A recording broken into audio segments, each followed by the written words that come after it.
नमस्कार, आप देख रहे हैं द पीपल्स प्लेटफॉर्म। मैं हूं आपके साथ मोहम्मद मासक। हाल ही में हुए हापुड़ में 6 साल की बच्ची की रेप के बाद से पूरा हिंदुस्तान थर्रा उठा है। ये घटना कानूनी व्यवस्था पर तो सवाल खड़े करती ही है, बल्कि इसके साथ साथ हमारे समाज की सोच के ऊपर भी एक सवालिया निशान लगाती है। इसी मुद्दे पर बात करने के लिए हमारे साथ मौजूद है समाजवादी पार्टी की महिला प्रवक्ता श्रीमती जूही सिंह जी। मैम, आपका बहुत स्वागत हमारे कार्यक्रम में। बहुत बहुत धन्यवाद पीपल्स प्लेटफॉर्म पे इतना अहम और संवेदनशील मुद्दा डिस्कस करने के लिए और मुझे इसमें बुलाने के लिए। जी मैम, आपके लिए पहला सवाल कि 6 साल की बच्ची अपने घर के बाहर खेल रही है, एक बाइक सवार आता है, उसको अगवा करता है, उसके बाद उसका न केवल रेप करता है बल्कि उसके प्राइवेट पार्ट्स के साथ भी छेड़छाड़ करके उसको खेत में मरने के लिए छोड़ देता है। आप इस पूरी घटना को किस तरह से देखती? ये घटना शर्मसार करने वाली है। इस पे आदमी को कहीं ना कहीं खुद से घृणा हो जाती है कि एक बच्ची, हम उसको सुरक्षा नहीं दे पा रहे हैं, उसका अपहरण होता है, उसके साथ बलात्कार होता है। आपको मैं बता दूं कि उत्तर प्रदेश में बच्चों के साथ हर 90 मिनट पे बच्चियों के साथ एक बलात्कार होता है। करीब 55 केसेस, ये एनसीआरबी के डेटा हैं, 55 केसेस प्रतिदिन रजिस्टर होते हैं क्राइम अगेंस्ट चिल्ड्रन के अगेंस्ट। हापुड़ वाली घटना दर्दनाक आज हमारे सामने आई है। बच्ची हॉस्पिटल में लड़ रही है, कहने को सब लोग दुआएं दे रहे हैं, ठीक होने की आशा कर रहे हैं, लेकिन क्या ये निर्भया का एक तरह से रिपीट नहीं है? और ऐसी घटनाएं कॉन्स्टेंटली हो रही हैं। हापुड़ के बाद ऐसी घटना जौनपुर में हुई, एक 10 साल की बच्ची के साथ बलात्कार किया गया, उसका शव खेत में फेंक दिया गया। निरंतर उन्नाव की घटना जहां बच्ची को जला दिया गया, बलात्कार हुआ। पुलिस कहीं ना कहीं संवेदनहीन हो चुकी है और इस तरह की घटनाओं को कैसे रोकना चाहिए। गुनाह होने के बाद हम लोग कानपुर देहात में एक बार समाजवादी पार्टी की तरफ से एक डेलीगेशन भेजा गया था, 5-6 जगह गए थे हम। हर जगह वही कहानी कि बच्ची पढ़ना चाहती है, आगे बढ़ना चाहती है, छोटी सी बच्ची है, घर वापस आती है, उसका बलात्कार होता है, उसको मार के फेंक दिया जाता है। और पुलिस का नजरिया ये होता है कि ये आपसी कुछ क्राइम होगा, इसलिए एक बच्ची स्कूल जा रही थी, उसकी स्कूल बस में किसी लड़के ने हत्या कर दी। ये तो रिकॉर्डेड क्राइम्स हैं। अनरिकॉर्डेड क्राइम्स बहुत ज्यादा है, छेड़खानी, बच्चों के मोलेस्टेशन की। हापुड़ के केस से पता नहीं हम लोग कुछ सीख पाएंगे कि नहीं, जौनपुर के केस से कुछ सीख पाएंगे कि नहीं, लेकिन समाज हिंसक हो गया है और मानसिकता जो है कहीं ना कहीं हिंसक हो गई है। जी। अच्छा, तो अपराधियों में इतनी क्षमता कहें या इतनी ताकत कहां से आती है कि वो इतनी घिनौनी वारदात को अंजाम देते हैं? क्या मतलब उनके अंदर से पुलिस का, प्रशासन का डर खत्म होता जा रहा है या खत्म हो गया है, कह सके तो? देखिए, डर तो उनके अंदर नहीं है। वो कहीं ना कहीं सोचते हैं कि या तो अगर आप इसका सोशियोलॉजिकल, सामाजिक एनालिसिस करें तो एक तो पोजीशन ऑफ पावर में होते हैं जो लोग ऐसा अपराध, घृणित अपराध करते हैं। बच्ची छोटी होती है, अक्सर लोग सोचते हैं बता नहीं पाएंगे, मार देंगे। हैदराबाद की घटना आप देख लीजिए, मार दिया उसको जिससे कुछ बता ना पाए। दूसरी बात, हमारा कन्विक्शन रेट। हमने बड़े बड़े निर्भया के बाद बड़े बड़े कानून बना दिए, ये भी कह दिया कि सुरक्षा वर्क प्लेसेस पे कैसे देंगे, और समय सीमा पर सुनवाई होगी, तुरंत अरेस्ट होगा, साथ ही सख्त से सख्त सजा दी जाएगी। लेकिन सालों तक केस चलते रहते हैं। प्रोसिक्यूशन रेट 25% से भी कम है, क्योंकि हमारी प्रोसिक्यूशन विंग महिला अपराधों, बच्चों के अपराधों के लिए अलग नहीं है। ना उनको कानून ठीक से पता है, ना वो एविडेंस गैदर करते हैं, ना कोर्ट में फास्ट ट्रैक कोर्ट्स बने नहीं हैं, महिला थाने बने नहीं हैं। तो कैसे हम कन्विक्शन रेट कैसे बढ़ाएंगे जब तक पनिशमेंट का डर नहीं होगा? लोगों को लगेगा कि हम कहीं ना कहीं छूट जाएंगे। अब तो उम्र भी घटा दी गई है नए कानून के हिसाब से, प्राविधान सब है कानून में कि माइनर नहीं उसको माना जाएगा, इतने दिन में केस फास्ट ट्रैक होगा, डिसीजन आना चाहिए। जी जी। लेकिन व्यवस्था वैसी नहीं बना पाए हैं हम लोग, ये दुखद है। जी। सरकार का नारा बहुत लगता है कि बेटी बचाओ बेटी पढ़ाओ। क्या आप मानती हैं कि आज के टाइम पे बेटियां सुरक्षित नहीं है भारत देश में? वर्तमान में न ये नारा संजीदा है, ये बहुत खोखला है। आप इस नारे का इस्तेमाल तभी कर सकते हैं जब आपने कुछ व्यवस्था की हो। समाजवादी पार्टी सरकार में हमने इस सच्चाई को माना कि कानून व्यवस्था को टेक्नोलॉजी से जोड़ने की जरूरत है। एक जो ट्वाइलाइट जोन होता है क्राइम होने के बाद, उसी समय पकड़ने की आवश्यकता है जो गुनाह कर रहा है। डायल 100 इसलिए राष्ट्रीय अध्यक्ष समाजवादी पार्टी लाए कि गाड़ी से तुरंत पहुंच जाए वहां पर, पुलिस थाने से उसको आजाद किया जाए, प्रेशर न पड़े। 1090 एक ऐसी व्यवस्था थी जिसमें छेड़खानी के मसले, घर में जो डोमेस्टिक वायलेंस होती है, बच्चों का मोलेस्टेशन होता है, और इसमें मैं कहूंगी कि बच्चियां ही नहीं, आप जानकर आश्चर्यचकित होंगे कि बहुत सारे लड़कों का, बच्चों का भी मोलेस्टेशन घर में जी होता है। जी। वो अपनी कंप्लेंट वहां पर फाइल कर सके और बिल्कुल गुप्त तरीके से जांच हो सके 3 स्टेज में। लेकिन नई सरकार को शायद घोषणाएं ही ज्यादा पसंद हैं। प्रधानमंत्री आए, प्रधानमंत्री को कहने के लिए आसान है कि Siyavar Ramchandra, Siyavar Ramchandra means choice for the woman. आप महिलाओं, बच्चों को क्या चॉइस दे रहे हैं? यहाँ तो बच्ची खुद को सुरक्षित भी नहीं कर पा रही है अपने खुद के घर के आसपास, न तो पुलिस उसकी कोई मदद कर रही है। इसके लिए आवश्यक है कि सत्य को पहचाने, और सबसे बड़ी जिम्मेदारी सरकार की ये होती है कि हम बचपन को सुरक्षित करें, नहीं तो हम भविष्य कैसे बनाएंगे। तो प्रावधान नहीं है एक्ट के अकॉर्डिंग, फंड पड़ा है सब जगह, न तो फास्ट ट्रैक कोर्ट बने हैं, न महिला थाने बनी है, न तो ट्रेनिंग हुई है। जब हम लोग कमीशन में हेड करते थे, चाइल्ड कमीशन की मैं चेयरमैन रह चुकी हूँ, तो अध्यक्ष जी के आशीर्वाद से, और एनसीपीसीआर ने भी इसमें मदद की बहुत, कि हम अपनी पुलिस फोर्स को कम से कम सेंसिटाइज कर सकें। बहुत सारे एनजीओ आए, यूनिसेफ, और उनको रूल्स के बारे में तो बता सकें, एक्ट को समझा सकें। तो सरकार को कहां तक आप जिम्मेदार मानती हैं इस तरह की घटनाओं के पीछे? इस तरह की घटनाओं के पीछे सरकार पूरी तरह जिम्मेदार है। जो हमारा लोकल थाना होता है, हम जो भी उत्तर प्रदेश में रहते हैं, थोड़ा बहुत इतनी जानकारी है कि यदि कोई व्यक्ति, इस तरह का लड़का इस तरह की हरकतें करता है, तो लोकल थाने के पास इसकी खबर होती है। लेकिन हमने अक्सर ऐसा देखा है, जब घटना पे अंजाम हो जाता है तब थाने में लोग आते हैं और वो अरेस्ट करते हैं और उनको ले जाते हैं, फिर वो छूट जाते हैं। बच्चियों का जलाना, एसिड अटैक्स बढ़ रहे हैं। एसिड कैसे अवेलेबल है अभी भी?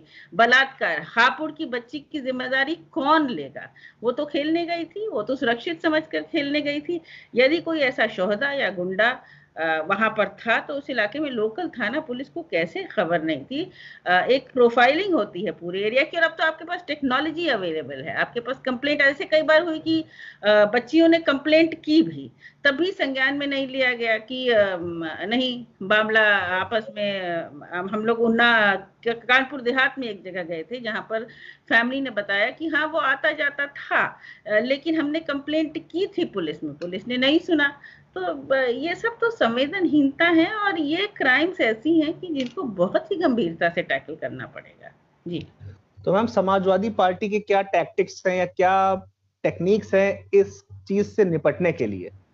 समाजवादी पार्टी ने पहले तो जैसा मैंने बताया कि रिकग्नाइज किया कि ये कठिनाई है, और ये जो crime against women and children है, ये हमारे समाज के उस वर्ग के साथ होती हैं जो बोल नहीं पाते, अपनी आवाज उठा नहीं पाते, उनसे बात करना मुश्किल होता है। कई बार प्रेशर, फैमिली प्रेशर, देखिए उत्तर प्रदेश में चाइल्ड मैरिजेस भी बहुत हो रही हैं, वो भी एक तरह का हम बलात्कार ही मानेंगे कि छोटी सी बच्ची। 1090 इसके लिए पहला कदम था, जिसमें घर में जो महिलाएं हैं, वो बहुत हद तक, आपको आश्चर्य होगा कि जो घरेलू महिलाएं थी, वो फोन करके बताती थी कि हमारे साथ छेड़खानी हो रही है, हमारे साथ घर में ऐसा हो रहा है, और एक स्टेज पूरा बनाया। दूसरी बार उसको हम ले गए 100 नंबर पे, जो अब 112 बना दिया गया है, जिसमें त्वरित रिस्पांस, आपको थाने से अगर न्याय नहीं मिल रहा है, आप वहां फोन करिएगा, गाड़ियां लाई गई तो गाड़ियां तुरंत वहां पहुंचेंगी, और 100 नंबर रिस्पांस दे रहा है, देता था। लोग डरते भी थे कि कहीं ना कहीं थाने से हम आजाद हो गए हैं और हमारी कंप्लेंट सुनी जाएगी। टेक्नोलॉजी को जोड़ना बहुत जरूरी है, और हमारा अभियोजन पक्ष, जब पुलिस पकड़ लेती है, अगर पुलिस की तरफ से कोताही हो तो जरूर एक्शन हो। हमारा प्रोसिक्यूशन विंग इन मसलों को लेकर के तुरंत ट्रेन होना चाहिए, जिसकी ट्रेनिंग लगातार होनी चाहिए, जिससे कि कम से कम कोर्ट में, आप तो न्यायिक प्रक्रिया से अच्छी तरह वाकिफ हैं, मुझसे बेहतर हैं, आप जान सकते हैं कि कोर्ट में क्या होता है। और अगर शुरुआत में ही एविडेंस या फोरेंसिक या गवाही गलत हो तो आप केस को कैसे प्रूव करेंगे। इनफैक्ट मैंने एक समय में जब कमीशन में थी तो कई जो हमारे बच्चों के न्यायालय के हेड होते हैं, उन लोगों ने मुझे फोन किया कि बच्ची आई है, बलात्कार हुआ है, हमें स्टैंडर्ड ऑपरेटिंग प्रोसीजर्स नहीं पता है कि हम उनकी गवाही कैसे ले, रिकॉर्ड कैसे करें स्टेटमेंट। तो एक स्टेटमेंट रिकॉर्डिंग के जो स्टैंडर्ड ऑपरेटिंग प्रोसीजर्स हैं वो भी हमारे जमीन पर नहीं पता है, हमारी चाइल्ड वेलफेयर कमिटीज को कैसे ले जाने हैं। तो इस पे शायद समाजवादी पार्टी और आप लोग जैसे जागरूक लोग जो काम करना चाहते हैं वो मिल करके बहुत अंतर ला सकते हैं, लेकिन जिम्मेदारी हमेशा सरकार की रहेगी क्योंकि अभियोजन पक्ष उनका होगा। तो इसमें एक ट्रेनिंग की भी आवश्यकता है और जिम्मेदारी लेनी पड़ेगी। जी। अच्छा मैम, बात करते हैं लोगों की मानसिकता की, कि कुछ लोग ये कहते हैं कि अगर लड़की घर से रात में ना निकले तो उसका रेप नहीं होगा, वो छोटे कपड़े ना पहने तो उसका रेप नहीं होगा।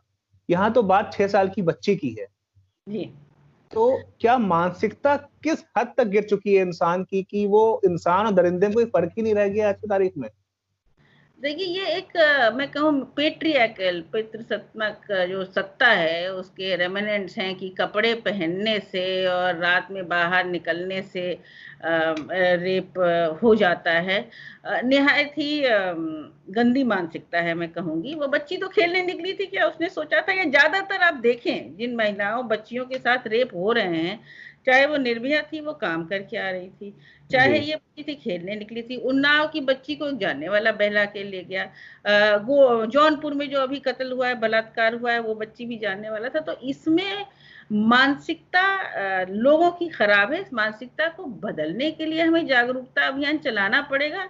और अगर हम अपने भविष्य को, अपने बच्चों को नहीं ट्रेन कर पा रहे तो पनिशमेंट तो लाना ही पड़ेगा। इसमें केवल एक डेटरेंट इस्तेमाल हो सकता है। हमारे पास इतना समय नहीं है कि हम इसका वेट करें कि लोगों की मानसिकता बदले और वो समझने लगे कि नहीं भाई मेरी बहन भी यहाँ हो सकती थी, मेरी माँ भी यहाँ हो सकती थी। एट द मोमेंट तो punishment is the only solution we have.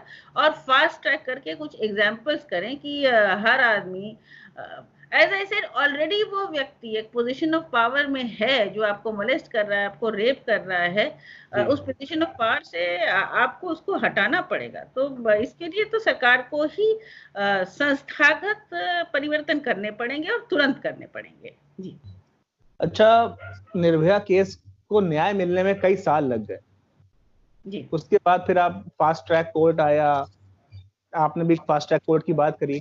क्या आपको लगता है कि वो फास्ट ट्रैक कोर्ट को लागू किया गया या सिर्फ बातें हैं? देखिए निर्भया केस हुआ दिल्ली में, हो सकता है फास्ट ट्रैक कोर्ट कहीं हो। उत्तर प्रदेश में फास्ट ट्रैक कोर्ट्स या कोर्ट्स जो कि केवल महिलाओं और बच्चियों के अपराधों को या बच्चों के माइनर्स के अपराधों को देखते हैं, ऐसे बहुत न स्थापित किए गए हैं, न थानों में ऐसी व्यवस्था की गई है। जो कि अगेन निर्भया के पास जो एक्ट आया कि थानों में ऐसी व्यवस्था होनी चाहिए कि महिलाएं और बच्चों के जो कंप्लेंट्स हैं या इस तरह के मसले हैं वो एक डेजिग्नेटेड व्यक्ति सुन सके। बल्कि हम लोग ने कई पिटिशंस इस पे होम सेक्रेटरी साहब को उस समय वर्तमान डाले भी, लेकिन शायद पुलिस को एक टर्फ प्रॉब्लम भी होती है कि जहां आप अपने थाने में इस तरह के मसलों की जगह दे देंगे तो इस तरह के मसले शायद जितनी गंभीरता से लिए जाने चाहिए उतनी गंभीरता से लेने लगेंगे। एक महिला सम्मान प्रकोष्ठ भी बनाया गया, लेकिन जब तक इन प्रकोष्ठों को वो power of registering in FIR और एक्टिंग ऑन योर ओन नहीं मिलेगी, तब तक तो ये एक मेन पुलिस की जो प्रोसिक्यूशन या इन्वेस्टिगेशन विंग है उन्हीं के एक पुछल्ले बन के रह जाएंगे। अभी बहुत सारे फास्ट ट्रैक कोर्ट्स की जरूरत है, बहुत सारे केसेस पेंडिंग हैं, उनको फास्ट ट्रैक कोर्ट में डालना है। एविडेंस कलेक्शन, प्रोसिक्यूशन में ट्रेनिंग की बहुत आवश्यकता है, क्योंकि ऐसा भी नहीं होना चाहिए कई हम जैसे इन केसेस को, बलात्कार, रेप, छेड़खानी, इन केसेस को लाएंगे तो मैं एज ए रिस्पॉन्सिबल सिटीजन ये भी मानती हूँ कि कई कोई लॉज होते हैं, जैसे डाउरी डेथ्स हो गया या फिर डोमेस्टिक वायलेंस हो गया, इसमें इन लॉज का मिसयूज भी होता है। तो अगर मिसयूज भी हो रहा है तो भी हमारा काम है जस्टिस लाना और जस्टिस को देना। तो इसलिए तभी हो पाएगा जब आप इस विंग को पूरी तरह अलग करेंगे और इस विंग को एम्पावर करेंगे। वो आवश्यक है, अभी तो इंफ्रास्ट्रक्चर ही नहीं खड़ा हुआ है। जी जूही जी, बहुत बहुत धन्यवाद हमारे साथ जुड़ने के लिए, अपना कीमती समय देने के लिए। Thank you so much. और मुझे बहुत अच्छा लगा, इतने आपने सारगर्भित और गंभीर विषय को उठाया जो कम लोग इस पर बात कर रहे हैं। बहुत बहुत धन्यवाद।